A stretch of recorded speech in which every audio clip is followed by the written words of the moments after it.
Šobrīd atrodamies pie Initas, Griezas lejniekos, Initas saimniecībā.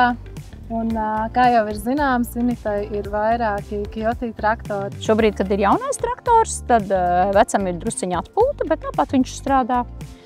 Un līdz ar to mēs arī izmantojam servisa pakalpojumus, jo strādājam mēs katru dienu. Un ņemot vērā to, ka mums ir jaunais traktors vēl ar apkopi, kā piesaka servisu tā, otrā dienā parasti ir. Ja servisa zēns nav uz vietas, tad viņš man saka atsūtiet īziņu, lai es atceros, cik tās motorstundas bija.